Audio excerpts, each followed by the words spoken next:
నమస్కారం. వార్తా 9 న్యూస్ వార్తలకు స్వాగతం. ముందుగా వార్తల్లోని ముఖ్యాంశాలు. బీజేపీ వస్తే 6 నెలల్లో యూసీసీ అమలన్న అమిత్ షా. ప్రతి పౌరుడికి సమాన హక్కుల లక్ష్యం. బహుపత్నీత్వంపై నిషేధం. సమాన సమాజం కోసం కీలక నిర్ణయం.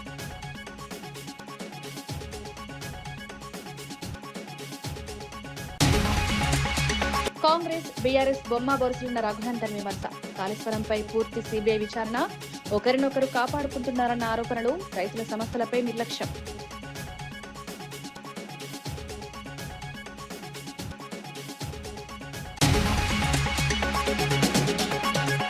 మహిళా రిజర్వేషన్ పై కాంగ్రెస్ పై పురంధేశ్వరి ఘాటు విమర్శలు. మహిళల హక్కులను దెబ్బతీస్తోందని ఆరోపణ. మహిళలను తప్పుదారి పట్టించిందని క్షమాపణను కోరిన పురంధేశ్వరి కేంద్రం బిల్లు త్వరగా అమలు చేయడానికే కట్టుబడి. రైతు బంధు ఆలస్యాలపై కేసీఆర్ కు సీతక్క కౌంటర్. గతంలో 161 రోజులు ఆలస్యం జరిగిందన్న సీతక్క. 9 రోజుల్లోనే రైతు భరోసా జమ. అబద్దాలతో ప్రజలను మభ్యపెట్టలేరని వ్యాఖ్య.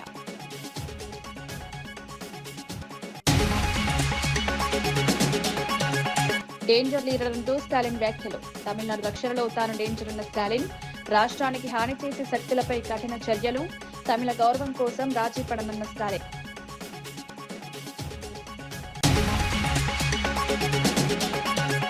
జగిత్యాల జిల్లా సభలో కేసీఆర్ చేసిన వ్యాఖ్యలను ప్రభుత్వ విప్ వేముల వీరేశం తీవ్రంగా ఖండించారు.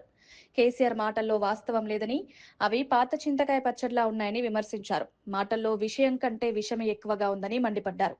మిషన్ భగీరథపై బహిరంగ చర్చకు తాను సిద్ధమని సవాల్ విసిరారు. తన నియోజకవర్గంలో ప్రతి ఇంటికి నల్లా నీళ్లు అందించామని నిరూపిస్తే రాజీనామా చేస్తారని ప్రకటించారు. అభివృద్ధిపై తప్పుడు ఆరోపణలు చేయడం సరైంది కాదన్నారు. రేవంత్ రెడ్డి ప్రభుత్వం చేస్తున్న పనులను చూసి ఓర్వలేకే ఈ విమర్శలు చేస్తున్నారని పేర్కొన్నారు. ఖజానాతో కూడుకున్నటువంటి తెలంగాణను గౌరవ ముఖ్యమంత్రి రేవంత్ రెడ్డి గారి చేతిలో పెట్టినాను. ఈరోజు 2 సంవత్సరాల్లో ఇది ఆగమైందని గుండె మీద చేసుకొని చెప్పగలుగుతావా కేసీఆర్ గారు? మీరు ఈరోజు నువ్వు అనేక రకాల అభిమానాల్ని, ప్రేమల్ని, ఆప్యాయతల్ని వలకపోస్తా ఉన్నావు. ఈరోజు మనుషుల విలువ ఏ మేరకు తెలుసు మీకు? రాజయ్యను నిర్దాక్షిణంగా తీసేసినావు, అవమానించినావు. రాజయ్యను ఎందుకు తొలగించినావు ఈరోజు చెప్పగలిగినవా? ఏం సందేశం ఏదలుచుకున్నావు తెలంగాణకు? మీరు మిషన్ భగీరథ ద్వారా ఇంటింటికి నల్లాతో నేను నీళ్ళు ఇవ్వకుంటే ఓట్లు అడగనని చెప్పినావు. ఈరోజు నువ్వు నీళ్ళు ఇస్తే గడిచినటువంటి 10 సంవత్సరాల్లో నువ్వు ఇంటింటికి నల్లాతో నీళ్ళు ఇస్తే ఈ 2 సంవత్సరాలనే మా ప్రభుత్వం వచ్చిన తర్వాత, మా ముఖ్యమంత్రి బాధ్యతలు చేపట్టిన తర్వాత ఇలా గ్రామాలకు డ్రింకింగ్ వాటర్ రావట్లేదు అంటున్నావు. నువ్వు ఇంటింటికి నల్లాతో నీళ్ళు ఇచ్చినట్టుంటే, చివరి ఆవాసం వరకు ఇచ్చినట్టుంటే ఎన్ని గ్రామాలకు ఇచ్చినవో నా నియోజకవర్గానికి రా, బహిరంగ విచారణ చేద్దాం. బహిరంగ చర్చకు నేను రెడీ. మా నియోజకవర్గంలో ఒక్క విలేజ్ నన్నా ఇంటింటికి నల్లాతో నువ్వు నీళ్ళు ఇచ్చినట్టు ఉండుంటే, ఒక్క విలేజ్ అన్నా పర్ఫెక్ట్గా ఒక్క విలేజ్లో ఇంటింటికి నల్లాతో నువ్వు నీళ్ళు ఇచ్చినట్టుంటే నేను రాజకీయాల నుంచి తప్పుకుంటా. మీరు రండి. మీరు వస్తారా? మీ కొడుకు వస్తాడా? ఎవరు వస్తారో రండి. అంటే ఎన్ని అబద్ధాలు నువ్వు చెప్తుంది? జీవితం అంతా అబద్ధాలు చెప్పడమేనా? జీవితం అంతా అసత్యాలు చెప్పడమేనా? జీవితం అంతా ప్రజల్ని తప్పుదోవ పట్టియటమేనా? ఇలా గొర్రెలు చేపల గురించి మాట్లాడుతున్నావు. గొర్రెల స్కామ్ ఏందో తెలంగాణ సమాజానికి తెలియదా? చేపల స్కామ్ ఏందో తెలంగాణ సమాజానికి తెలియదా? ఇలా గొర్రెల స్కామ్. ఎమ్మెల్యే జీవన్ రెడ్డి రాజకీయాలపై టీపీసీసీ ఎస్సీ విభాగం చైర్మన్ కవ్వంపల్లి సత్యనారాయణ తీవ్ర వ్యాఖ్యలు చేశారు. జీవన్ రెడ్డి కేవలం పదవుల కోసమే రాజకీయాలు చేస్తున్నారని విమర్శించారు. 4 దశాబ్దాల పాటు కాంగ్రెస్ లో ఉన్నప్పటికీ ఒక్క నాయకుడిని తయారు చేయలేదని ఆరోపించారు. పార్టీని ఉపయోగించుకుని ఇప్పుడు విమర్శించడం సరికాదన్నారు. హైడ్రా పేదల ఆస్తి అని, అక్రమాలకు పాల్పడే వారి గుండెల్లో భయం పుట్టిస్తుందని తెలిపారు. గత ప్రభుత్వ అప్పుల వల్ల రాష్ట్రం ఆర్థికంగా ఇబ్బందుల్లో ఉందన్నారు. అయినప్పటికీ 6 గ్యారెంటీలను అమలు చేస్తూ ప్రజలకు న్యాయం చేస్తున్నామని పేర్కొన్నారు. నాకు చావు లేదన్న ఉద్దేశంతో కాంగ్రెస్ పార్టీని కూడా విస్తరించకుండా, నాయకత్వాన్ని పెంపొందించకుండా, ఈ మోసం క్యారెక్టర్ ఏదైతే ఉన్నదో జీవన్ రెడ్డి గారు అన్నట్టు ఆయన పెద్ద ఫ్యూడల్. మరి లక్ష్మణ్ కుమార్ మంత్రి అయ్యిండు, అక్కడ జగిత్యాల జిల్లా ప్రెసిడెంట్ అయ్యిండు. ప్రెసిడెంట్ అయిన తర్వాత ఒక కాంగ్రెస్ పార్టీ ఆఫీస్ పెట్టనీయలేదు, ఏనాడు స్వతంత్రంగా ప్రెస్ మీట్లు పెట్టనీయలేదు. మరి ప్రెస్ మీట్లే పెట్టనీయకుండా మొన్న మంత్రి పదవి వచ్చిన తర్వాత ఏ ఒక్క సన్మాన కార్యక్రమం, నా శిష్యుడు, నేను ఇచ్చినవాడో, నేను పెంపొందించిన వాడు అని ఒక సన్మాన కార్యక్రమం కూడా పెట్టలేదు. ఇది మీ అందరికి ఎందుకు చెప్తున్నానంటే, ఆయన ఏదో పెద్ద 40 ఏళ్ళు కాంగ్రెస్ పార్టీకి సేవ చేసినాను, 40 ఏళ్ళు కాంగ్రెస్ పార్టీ నిన్ను మోసింది. 15 సార్లు నువ్వు పోటీ చేస్తే గెలిచింది 5 సార్లు. నీకు అన్ని విధాల మొన్న జరిగినటువంటి 2023 ఎన్నికల్లో ఎమ్మెల్యే టికెట్ ఇస్తే గెలవకపోతివి, ఎంపీ టికెట్ ఇస్తే గెలవకపోతివి. టికెట్ ఇవ్వడమే కాకుండా నీకు అందరికన్నా ఎక్కువ ఆర్థిక సహాయాన్ని కూడా చేసినారు. ఎంపీగా పోటీ చేస్తాంటే మళ్ళీ జగిత్యాల్లో నిజామాబాద్లో నిలబడి ఓడిపోతివి. 2 సార్లు ఇంతకుముందు ఓడిపోతివి. నువ్వు ఎన్నిసార్లు గెలిచినవయ్యా? గాలి వస్తే గెలిచే నాయకుడివి నువ్వు, గాలికి కొట్టుకుపోతావు. అంతేగాని నిలబడి నిర్ఖార్సుగా నువ్వు ప్రజలకు సేవ చేసి గెలిచింది ఏనాడు లేదు. కాబట్టి ఈరోజు కాంగ్రెస్ పార్టీని, అదేవిధంగా రేవంత్ రెడ్డి గారిని మాటలు అనడం మంచిది కాదు. హైడ్రా అనేది ఒక ఉన్నతమైన లక్ష్యంతో ఈరోజు ముఖ్యమంత్రి గారు చేపట్టినారు. హైడ్రా అనేది పేద ప్రజలు అదే మురికి కాలువ పక్కన పడుకోవాలి, ఆ మురికి వాసనలే చూస్తూ ఉండాలి, వాళ్ళ జీవితాలకు మార్పు లేదని గొప్పగా ఆలోచించి ఈ పేద ప్రజలకు ఒక మంచి ఇల్లునివ్వాలి, మంచి బ్రతుకు తెరువునివ్వాలి, మంచి ఉద్యోగాన్ని ఇవ్వాలి, అదేవిధంగా ఈ మూసిని కూడా ప్రక్షాళన చేయాలన్న లక్ష్యంతో ముఖ్యమంత్రి గారు ముందుకు వెళ్తూ ఉంటే, హైడ్రా మీరు కబ్జా చేసేవన్నీ ఎక్కడ పోతాయనే ఉద్దేశంతో ఈరోజు హైడ్రాను ముంచేస్తారన్నారు. మీరు చేసిన ధరణి పేరు మీద చేసినటువంటి మోసాలను మేము ఈరోజు ఎండగడతా ఉన్నాం. ఈ బేనామీలను మీరు ఎక్కడెక్కడైతే పెట్టినారో మొన్న నేను చూసినాం. మనం మఖీం 800 ఎకరాల కబ్జా పెట్టినాడు, దాన్ని తీయడం తప్పంటావా? చంద్రశేఖరరావు గారు చెప్పాలి. ఈరోజు చంద్రశేఖరరావు గారు అంటా ఉన్నాడు, హైడ్రాను మేము వస్తే హుస్సేన్ సాగర్లో పడేస్తాం. మరి హైడ్రా మీలాంటి కబ్జా కోరుల పాట అది ఒక యుద్ధం చేస్తూ ఉన్నది, అస్త్రం. అది పేదలకు బలహీనులకు అది అస్త్రం. పేద ప్రజల భూములను కబ్జా చేసి హైడ్రా ఎప్పుడైతే అప్రోచ్ అవుతున్నారో వాళ్ళందరికీ కూడా పేద ప్రజలకు మళ్ళీ భూములు ఇచ్చే కార్యక్రమాన్ని చేపడుతూ ఉన్నారు. మరి ఈరోజు మన కేసీఆర్ గారు చెప్తా ఉన్నారు, నువ్వు ఎన్ని కబ్జాలు చేసినావో తెలియదా? నీ అల్లుడు కబ్జాలు, నీ కొడుకు కబ్జాలు, నీ బిడ్డ కబ్జాలు, నీ యొక్క మహిళా రిజర్వేషన్ల అంశంపై రాజమండ్రి ఎంపీ దగ్గుబాటి పురంధేశ్వరి కాంగ్రెస్ పార్టీపై తీవ్ర విమర్శలు చేశారు. మహిళలకు ఇవ్వాల్సిన రిజర్వేషన్ల ప్రయోజనాలను కాంగ్రెస్ బలహీనపరచాలని చూస్తోందని ఆరోపించారు. గతంలో మహిళలను తప్పుదారి పట్టించి హక్కులను దూరం చేసినందుకు కాంగ్రెస్ క్షమాపణ చెప్పాలని డిమాండ్ చేశారు. కేంద్ర ప్రభుత్వం మహిళలకు త్వరగా న్యాయం చేయాలనే ఉద్దేశంతో రాజ్యాంగ సవరణ బిల్లును తీసుకొచ్చిందని పేర్కొన్నారు. మహిళల సాధికారత కోసం బీజేపీ కట్టుబడి ఉందన్నారు. రాజకీయ ప్రయోజనాల కోసం మహిళల హక్కులను అడ్డుకోవడం సరైంది కాదన్నారు. మహిళలకు సముచిత స్థానం కల్పించేందుకు ప్రభుత్వం అన్ని చర్యలు తీసుకుంటుందని పురంధేశ్వరి స్పష్టం చేశారు. అన్ని తీసుకొచ్చినటువంటి సందర్భంలో ప్రతిపక్ష పార్టీలు ఇండి కూటమి ఏదైతే ఉందో ఏ విధంగా దేశ మహిళల్ని వంచారో మీరందరూ కూడా చూశారు. ఇవాళ కనుక మీరు మహిళా రిజర్వేషన్ బిల్లు కనుక మీరు పాస్ చేసినట్లయితే మీరు ప్రతి తల్లికి, ఏ తల్లి అయితే తన సర్వస్వం తన సంతానానికి ఇచ్చిందో కానీ ఏం ఎక్స్పెక్ట్ చేయలేదు ఆ తల్లికి మీరు ఇస్తున్నట్టుగా మీరు భావించాలి. అదేవిధంగా ఏ బిడ్డ అయితే, ఆడపిల్ల అయితే ఇన్ని సంవత్సరాలు నిరీక్షిస్తూ కూర్చుందో ఆ బిడ్డకి ఫలితంగా మీరు ఈ రిజర్వేషన్ అందించాలి. అన్నింటికంటే మిన్నగా బాబాసాహెబ్ అంబేద్కర్ గారు ఏదైతే మహిళలకి సమానత్వం కల్పించాలి అని, అంటే అన్ని రంగాల్లో, అంటే రాజకీయ రంగం కూడా ఉంది కదా, దానికి అనుగుణంగా కూడా వాళ్ళకి సమానత్వం కల్పించాలి అనేటువంటి భావన ఏదైతే ఆ మహాత్ముడికి ఉందో దానికి నిజమైనటువంటి నివాళిగా ఈ బిల్లు పాస్ చేయాలి అని చెప్పి అభ్యర్థించినా కూడా ఇవాళ వాళ్ళు ఒక రకంగా దేశంలో ఉన్నటువంటి మహిళల్ని మోసం చేశారు. వాళ్ళు ఖచ్చితంగా దేశంలో ఉన్నటువంటి మహిళలకి క్షమాపణ చెప్పాల్సినటువంటి అవసరం ఖచ్చితంగా ఉన్నది. ప్రభుత్వ పథకాలను ప్రజలకు చేరవేయడంలో పార్టీ కార్యకర్తల పాత్ర కీలకమని మంత్రి దామోదర్ రాజనరసింహ పేర్కొన్నారు. ప్రభుత్వ పనులను ప్రజలకు సమర్థంగా వివరించడం కార్యకర్తల బాధ్యత అని తెలిపారు. సమన్వయం లోపిస్తే పార్టీకి నష్టం జరుగుతుందని హెచ్చరించారు. విజయాలు ఓటములు రాజకీయాల్లో సహజమని, కానీ కార్యకర్తలను గౌరవించడం నాయకుడి లక్షణమన్నారు. రాబోయే ఎన్నికల కోసం ఇప్పటి నుంచే సిద్ధం కావాలని సూచించారు. పార్టీ బలోపేతానికి ప్రతి కార్యకర్త కృషి చేయాలని పిలుపునిచ్చారు. డిజిటల్ హెల్త్ కార్డ్స్ ఈరోజు ఆరోగ్యశ్రీలో 5 లక్షలు ఉంటే దానికి 10 లక్షలు పెంచడం. ఈ రకంగా ప్రజలకు సంక్షేమమే కాకుండా అభివృద్ధి, medical college, nursing college, Jogipet nursing college, ఆరోగ్య శాఖకు సంబంధించి డయాలసిస్ సెంటర్స్ అవసరం ఉన్నా, అడిషనల్ బెడ్స్ అవసరం ఉన్నా మంజూరు చేసినాము. ఒక సంవత్సరంలో సింగూరు ప్రాజెక్ట్ ని టూరిజం డెస్టినేషన్ గా మారబోతుంది. ఇదో మేము ఈరోజు ఉప ముఖ్యమంత్రులు మంత్రులు అయిపోతే మా బాధ్యత తీరినట్టు కాదు.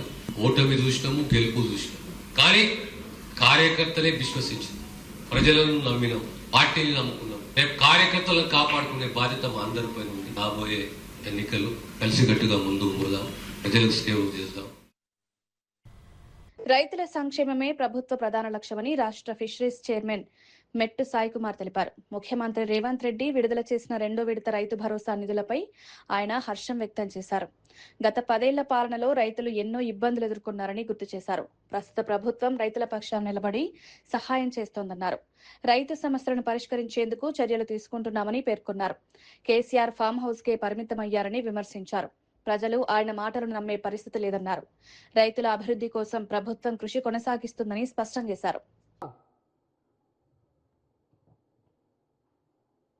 10 సంవత్సరాలు మామ, అల్లుడు, కొడుకు, బిడ్డ, సటకుని కొడుకులు అందరూ వచ్చి తెలంగాణ రాష్ట్రాన్ని 10 సంవత్సరాలు దోచుకొని, దాచుకొని, పెంచుకొని, పంచుకొని ఇప్పుడు స్థిరంగా నీతులు మాట్లాడుతూ ఉన్నారు,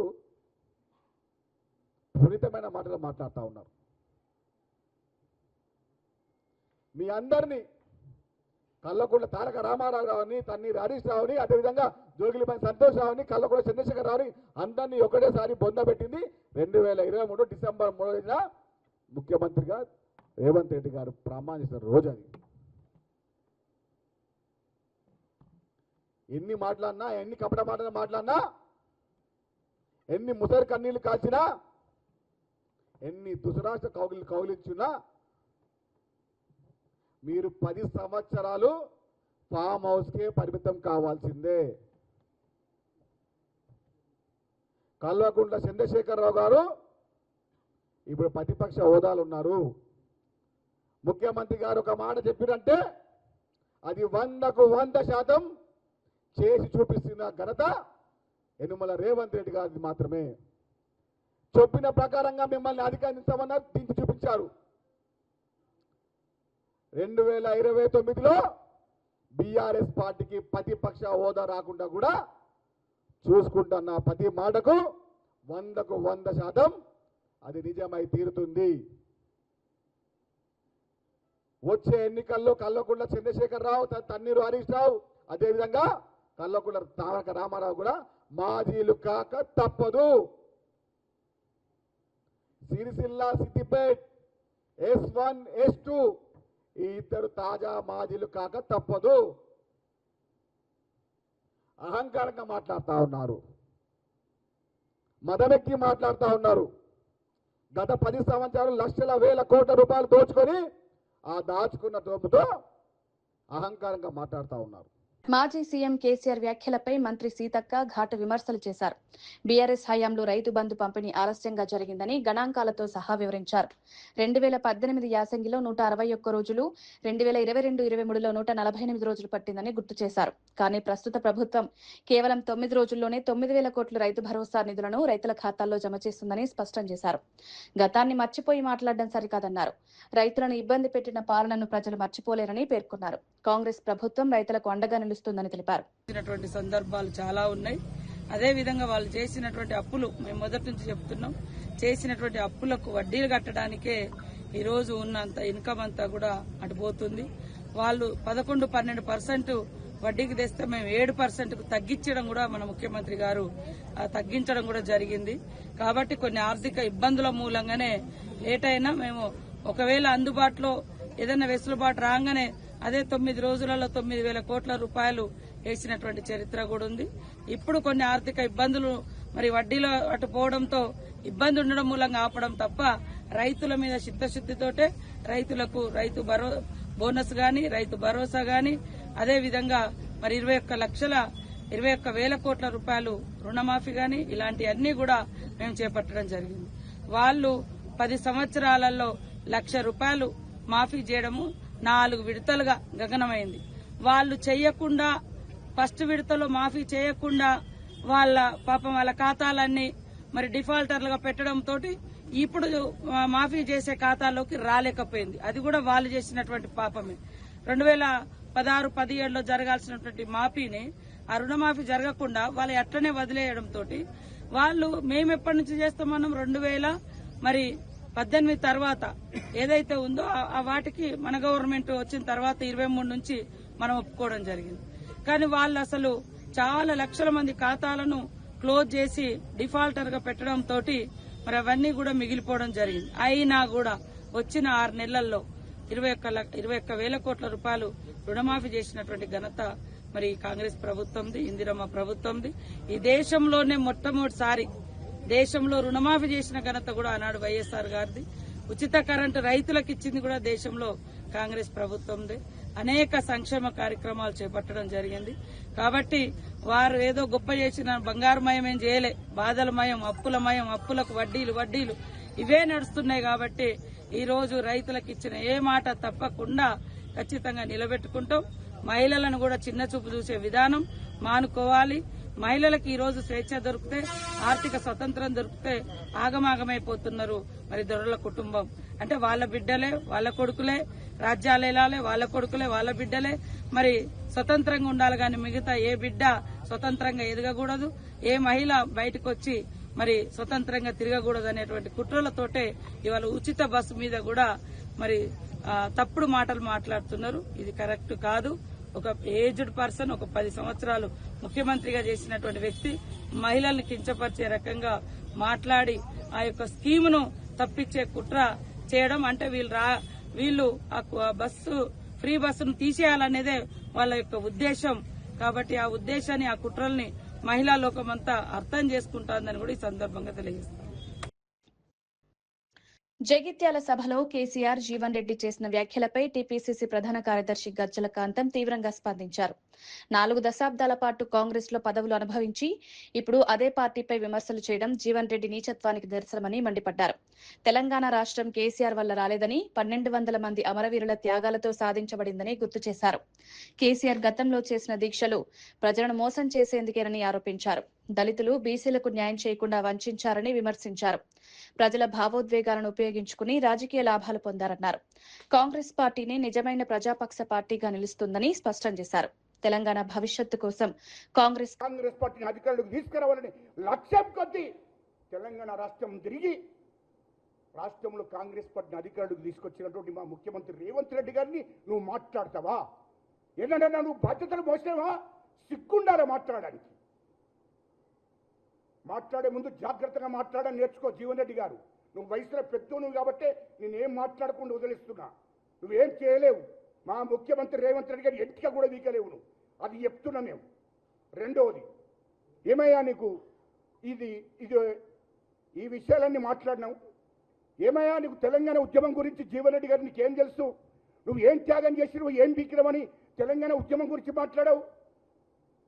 నేను ఇంకోసారి కూడా చెప్తున్నా, కేసీఆర్ కాళ్ళు మొక్కుతావా, ఆయన ఇంటికాడ గేట్ కాడ పాలేరు పని చేసుకో, నాకు సంబంధం లేదు. నువ్వు ఉద్యమం గురించి, తెలంగాణ రాష్ట్రం గురించి మాట్లాడే అర్హత, హక్కు నీకు లేదు అని అంటున్నా. ఇలా తెలంగాణ ఉద్యమం చేసిన వాళ్ళము 1200 మంది బిడ్డలు ప్రాణత్యాగం చేశారు. వాళ్ళ గురించి మాట్లాడవు నువ్వు. తెలంగాణ ఉద్యమకాల గురించి మాట్లాడవు. కేసీఆర్ అట పోటుగాడు ఎక్కడో పనిచేసిందట. కేసీఆర్ తెలంగాణ తీసుకొస్తే తెలంగాణ వచ్చినది. నువ్వు అందుకోసమే చెప్తున్నా, తెలంగాణ ఉద్యమకాల గురించి మాట్లాడకుండా, తెలంగాణ అమరవీరుల గురించి మాట్లాడకుండా, తెలంగాణ కేసీఆర్ తెచ్చింది. కేసీఆర్ తెలంగాణ తెచ్చినాడు అంటే ఆ దొర నువ్వు పటేలు అంటే మీరు తెస్తేనే తెలంగాణ వచ్చినది. నా కొడుకులారా, ఇంకొకసారి తెలంగాణ తెచ్చిందని ఎవడన్నా మాట్లాడితే నాకే గోచేస్తామని చెప్తున్నా. తమాషా చేస్తున్నా మీరు. అంటే మీ భూస్వాములు మీ అప్పటికేస్ట్ వాళ్ళంతా నేను తెలంగాణ అయితే మేము గాజులు పెట్టుకొని కూర్చున్నామా? ఏం తమాషాలు గిట్ట చేస్తున్నారా? లుచ్చా నా కొడుకులారా? ఏం జీవన్ రెడ్డి నీ ఇంట్లో ఎవడని వచ్చిందా, లేకపోతే కేసీఆర్ ఇంట్లో ఎవడని వచ్చిందా? బీఆర్ఎస్ అధినేత కేసీఆర్ పర్యటనలపై నిజామాబాద్ ఎంపీ ధర్మపురి అరవింద్ తీవ్ర విమర్శలు చేశారు.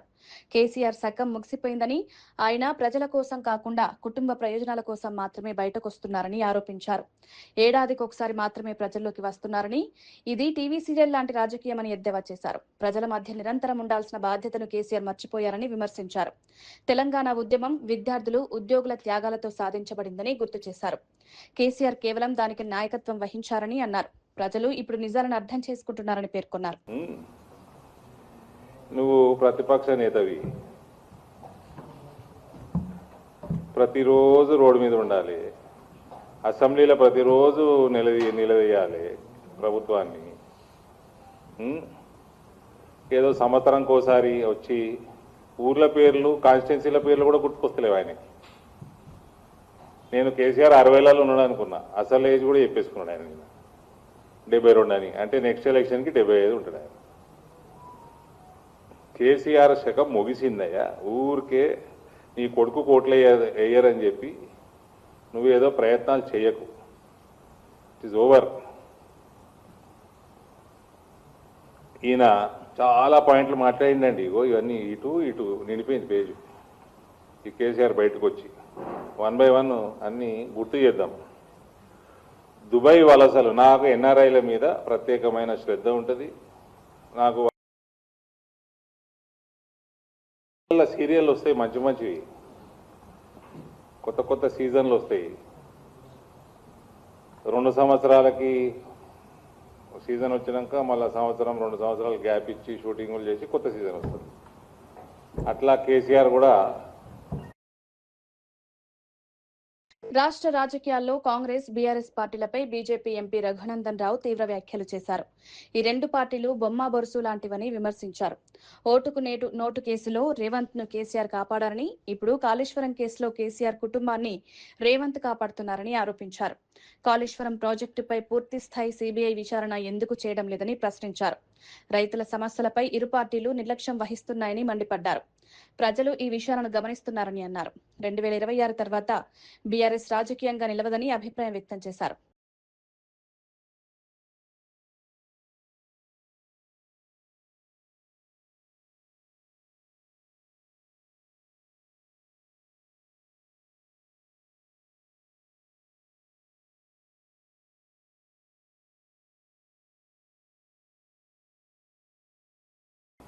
ఇద్దరు ప్రజల సొమ్ము చేత జీతాలు తీసుకొని బాధ్యతాయుత స్థానంలో పనిచేయాల్సినటువంటి గౌరవ రాష్ట్ర ముఖ్యమంత్రి గారు, ఒకవేళ ముఖ్యమంత్రి గారు వైఫల్యం చెందితే, ప్రభుత్వం వైఫల్యం చెందితే ముళ్ళుగట్టె పట్టుకొని ప్రభుత్వాన్ని గాడిన పెట్టి సరి అయినటువంటి తోవలో నడిపించాల్సినటువంటి ఆయనే ఇంకొక ఆయన ప్రతిపక్ష నాయకుడు.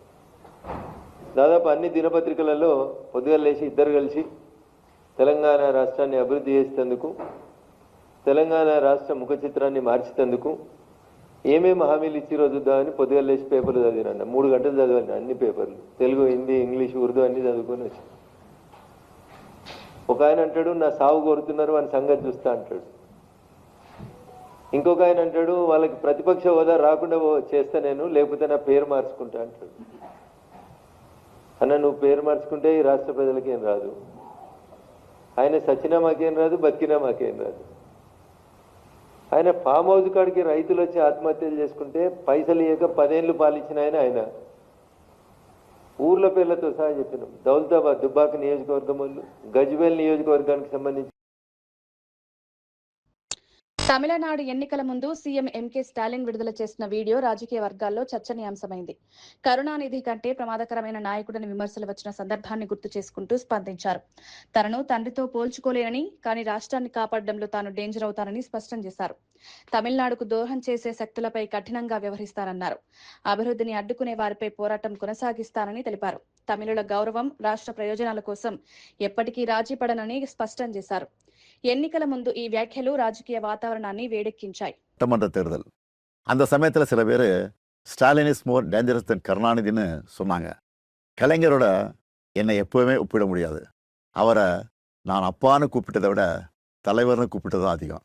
அப்படிப்பட்ட தலைவரை விட நான் மோர் டேஞ்சரஸ்னு அவங்க சொல்லும்போது எனக்கு ஒன்றே ஒன்று தான் தோணுச்சு. தமிழ்நாட்டை வஞ்சிக்க நினைக்கிறவங்களுக்கும் நம்மளோட வளர்ச்சியை தடுக்க நினைக்கிறவங்களுக்கும் நான் என்றைக்குமே டேஞ்சர் தான். இதில் தலைவர் கலைஞரை விட ஒரு படி மேலே இருக்கேன்னா அது எனக்கு பெருமை தானே.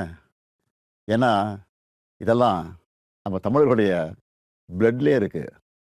என் மேலே நம்பிக்கை வச்சு நீங்கள் என்ன சிஎம் ஆக்கி 5 வருஷம் ஆச்சு.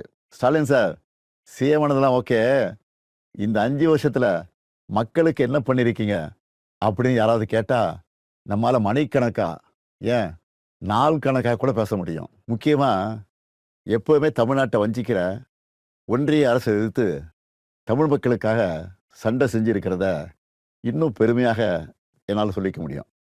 சமூக நீதியுடன் கூடிய வளர்ச்சிங்கிறது தான் நம்முடைய முதன்மையான குறிக்கோள். அந்த வகையில் கர்ப்பிணி பெண்களுக்கு மகப்பேறு உதவித்தொகை, மகளிர் உரிமை தொகை, மகளிர் விடியல் பேருந்து பயணம், தோழி மகளிர் விடுதி, மக்களை தேடி மருத்துவம்னு கருவில் இருக்கிற குழந்தையிலிருந்து வயது முதிர்ந்த மூத்த குடிமக்கள் வரைக்கும் எல்லாரும் பயனடைகிற மாதிரி நிறைய திட்டங்களை கொண்டு வந்தோம். நம்மக்கிட்ட காசு இருந்தால் எடுத்துப்பாங்க, நிலம் இருந்தால் பிடிங்கிப்பாங்க. ஆனால் படிப்பு மட்டும் யாராலையும் உங்கள்கிட்ட இருந்து எடுத்துக்கவே முடியாதுன்னு ஒரு சினிமா வசனம் இருக்குது. அது 100க்கு 100 உண்மை. நான் பதவியேற்றதிலிருந்து மாணவர்களை சந்திக்கும் போதெல்லாம் இதே கருத்தை தான் சொல்லிக்கிட்டு இருக்கேன். கல்வி ஒன்று தான் உங்ககிட்ட இருந்து யாரும் திருட முடியாத ஒரே சொத்து. அதனால தான் స్కూల్లో కాలే ఉణుగు తిట్టాం. కాలేజ్ స్టూడెంట్ పశ్చిమ బెంగాల్ ఎన్నికల ప్రచారంలో కేంద్ర మంత్రి అమిత్ షా కీలక వ్యాఖ్యలు చేశారు. ఈ ఎన్నికలు కేవలం ప్రభుత్వ ఏర్పాటుకే కాకుండా రాష్ట్ర భవిష్యత్తుకు సంబంధించినవన్నారు. చొరబాటుదారుల సమస్యను ప్రధానంగా ప్రస్తావిస్తూ బీజేపీ అధికారంలోకి వస్తే వారిని గుర్తించి బయటకు పంపిస్తామని హామీ ఇచ్చారు.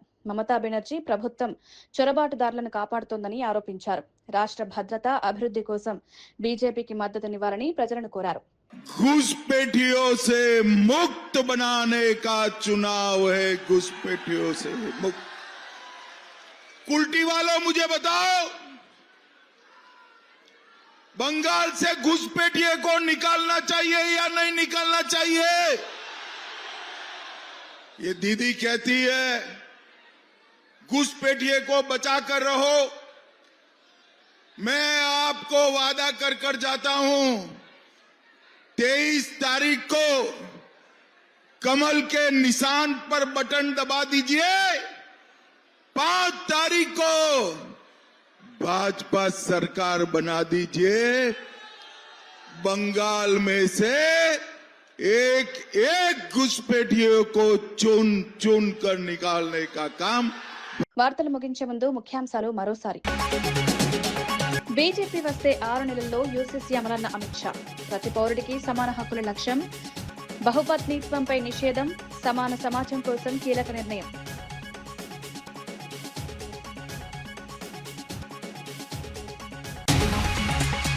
కాంగ్రెస్, బీఆర్ఎస్ బొమ్మ బొరుసులున్న రఘునందన్ విమర్శ. కాళేశ్వరంపై పూర్తి సీబీఐ విచారణ. ఒకరినొకరు కాపాడుకుంటున్నారన్న ఆరోపణలు. రైతుల సమస్యలపై నిర్లక్ష్యం.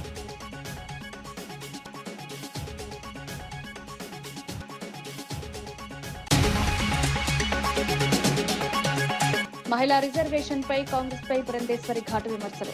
మహిళల హక్కులను దెబ్బతీస్తోందని ఆరోపణ. మహిళలను తప్పుదారి పట్టించిందని క్షమాపణను కోరిన పురంధేశ్వరి, కేంద్రం బిల్లు త్వరగా అమలు చేయడానికే కట్టుబడి. రైతు బంధు ఆలస్యాలపై కేసీఆర్ కు సీతక్క కౌంటర్. గతంలో 161 రోజులు ఆలస్యం జరిగిందన్న సీతక్క. 9 రోజుల్లోనే రైతు భరోసా జమ. అబద్దాలతో ప్రజలను మభ్యపెట్టలేరని వ్యాఖ్య.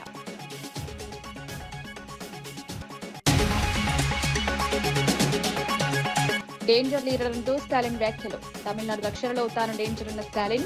రాష్ట్రానికి హాని చేసే శక్తులపై కఠిన చర్యలు. తమిళ గౌరవం కోసం రాజీ పడనన్న స్టాలిన్.